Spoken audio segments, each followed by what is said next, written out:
Hey guys, welcome back to my YouTube channel. It's your girl Diamond LaShawn, and we're back at it again. Oh, strands of hair just flying. Anyway, so today we're gonna have a story time. So I hope you have your mug filled with whatever beverage that you prefer whenever you're watching this. I personally have some water today instead of coffee because I'm already revved up. But today we're going to be talking about the time that I dated a guy. He had a harem, and one of his harem members stalked me. Was it more than one? I don't know, but this particular girl, she stood out to me because she was like truly a nut.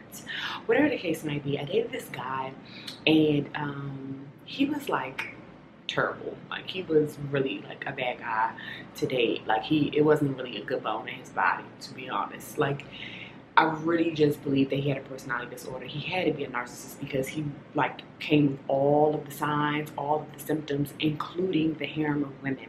And over the course of the time of me dating this particular guy, it was really crazy because like weird things will pop up and different things like that. But at the same time, you know, when you're young, you're like, oh, red flag, keep going. Like you don't stop when you see the red flags. You don't like think about how the red flags can, you know, affect you if you keep headed for destruction, basically. But whatever the case might be, this guy and all his women ended up really being a thorn in my side. Let's just be clear. So, you know, we started dating, I think, when I was like early 20s. Yeah, early 20s, obviously, because I'm not that far out, you know, out from that point in my life anyway. But, and he was like, good looking guy, you know, seemed like he was well off for himself, whatever. But toward like as we got deeper in it, like as I started to catch feelings, because it's always when you catch feelings, right, when you realize that somebody's a true life nut, I realized that he was a narcissist. And if you guys really like, you know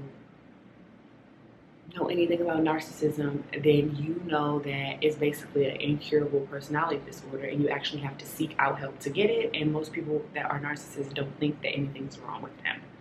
And if you haven't seen my past video when I talked about the time that I was told the biggest lie I had ever heard, I'm going to put that up here somewhere so you guys can watch that video too. But yeah, I noticed that he was a narcissist. He had like a harem of women, and it was crazy because we would be off and on. So for a while it really seemed like, you know, he would just be talking to these women or dating different women in between the time that we had our breakups or in between the time that we weren't on speaking terms, right? But over time, I realized that this move was lying, okay? He was a liar. He was like a real bad liar too. But he did it in such a domineering and aggressive way that you wouldn't dare question what he was talking about. You know, like if you questioned it, you knew that it would be like some type of repercussion, or he would try to flip it on you or make you seem like you were the crazy person. So a lot of the time that, you know, I knew things were amiss or things were going on, I would never ask. Eventually, I got fed up. And every time I got fed up, he would implement different things to keep me. Like he ended up giving me the key to his house. He had one of those electronic door thingies, and it was so crazy because I remember trying to, you know, really make myself feel better, like, oh, I have the key to his house, blah blah blah, whatever. Turned out all of the girls in his harem had the key to his house, had the code to his house. So he would just be switching us in and out like clockwork. Well, eventually I was like, I'm done with it. You know, he was very like verbally abusive and all the rest of that other stuff. So I was like, you know what, at this point, I'm done with it. I'm not dealing with it anymore. You know, I prayed my way up out of that situation and I hit the door, okay? Like I rolled on out. So whatever the case might be, finally left. And it was so weird because it was this one girl out of the harem that just would not leave me be. And when we dated, she would like, when me and the guy dated, she would do weird stuff. Like if I would leave something over his house and we would like break up or be not speaking, when it was really just him rotating girls in and out. But whatever the case might be, she would wear my stuff. and she knew it was mine because we're in the age of Instagram. So if I'm wearing it on my Instagram page, I'm taking pictures, and these were like things that would stand out to anybody if they were to go to my page during that time and look at it. And she would like wear it and take pictures of it, or she would like take pictures next to items in his house, just to make it known that she lived there. Well, not that she lived there, but that she was there where he lived and everything like that, because he would never allow women to actually take pictures of him. But the women were so crazy that they would take pictures of pieces of things that belonged to him to kind of like use it as a signifier to other women, like, I was here too, like, you're not the only one. But nobody would leave. And I had no idea what was going on, but when I finally realized that she would do this type of stuff, I was like, oh no, that's creepy, he's creepy, this whole thing is creepy. And then I finally got what I needed to roll on out. And when I did leave, she still didn't leave me alone. She would find me in the club and like take pictures of me and like put it on Snapchat and stuff like that. And then I remember one day we were in a club, and she actually took a video of me and circled my face in the video and drew an arrow to her and was like, yeah, I look better than your ex bitch, or something like that. It was really fucking random. Somebody like screenshotted it and sent it to me, and I was like, what is wrong with this lady? What's wrong with you? Like, you know, it was really like, what's happening here? And it didn't stop there. Like, whenever she would see me, we might be at a table, and we had a lot of mutual friends as well, but we obviously weren't friends, and we weren't ever going to be friends. And when we would go to places in different spots like that, she would stand really close to me, or like try to agitate me to like make me like respond or react. And then when I would finally react, I remember one time we were at a pool party and I finally reacted, and I was like, yo, like, honestly, I'ma drag you, girl, because you're trying me. Like, you're really trying me. Like, I don't even, and me and the guy had been broken up for probably like a year at this point. You know what I mean? Like, it had been finished, finito. I wasn't there anymore. My mind was somewhere else, and she still would not leave me alone. And I remember saying, like, girl, I'm gonna really have to drag you, like, for real. We were at a pool party, and she really made it seem like I was like the aggressor, like I was this crazy lady. She was like, oh my God, I have never even done anything to you. I don't know what's wrong with you. Something's wrong with you. And I was like, what? Like, y'all, like, literally, she would not leave me be. Like, and it wasn't even, she wasn't even the only one, but I feel like she was more of the aggressive one, you know? Like, she would literally like do all this little like underhanded stuff and then kind of wait until you respond. I remember being in clubs, and like I said, she would stand really, really close to me and like nitpick with me until like, I'm like, yo, like, get her away from me. Like, and it makes it seem like, you know, I'm the crazy aggressive person, but she really would like nitpick with me so badly that, you know, people were like, oh, that's sad. Like, leave that girl alone. Like, I was the bully, y'all. Like, I was the bully.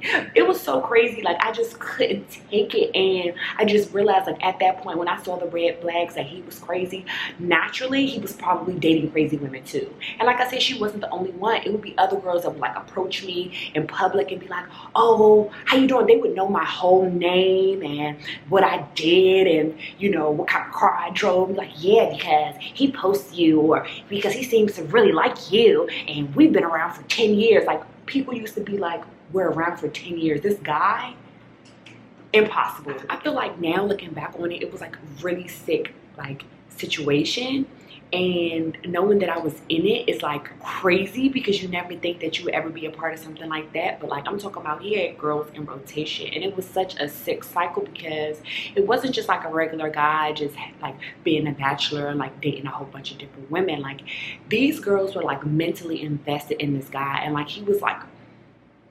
purposely elusive, like a true narcissist. Like, it was like wild. But this particular girl, I feel like she was deranged beyond like repair. And I really, you know, I'm not even the type of girl, like, I'm a girl's girl. I'm not even the type of girl to like really like, I'm not ever going to target the woman because it's something that a man has brought her into. Like, the woman really don't owe me loyalty, it's the man, you know what I mean? Like, obviously she could make decisions once she knows what's what, but this guy wasn't like letting that be known. So I would have never ever been mad at any of the other women had they not been targeting me specifically. You know what I mean? Like, this girl would not, like, she wouldn't take a loss laying down. And it wasn't a loss, like, he wasn't a loss, but it was like, she had to be all up in it, all through it. She had to be, try to intimidate me, any other girl, because I wasn't the only girl who had ever complained about this particular thing. Like, I had actually, like, you know, ran across other women who knew this particular guy or had been in a situation with this particular guy and ended up saying the same thing. Like, honestly, it was a sick, crazy situation. But this particular girl, whoo, child, mental. I mean, I can't explain it. Like, I feel like maybe it was like some level of codependency, or maybe she was narcissistic too, and was like, and that's the whole reason she was drawn to the allure. But she had been around for a long time, way longer than I even had known of the guy. So she had reason to be crazy. But it's like, at what point do you just say enough is enough? You know, like, at what point?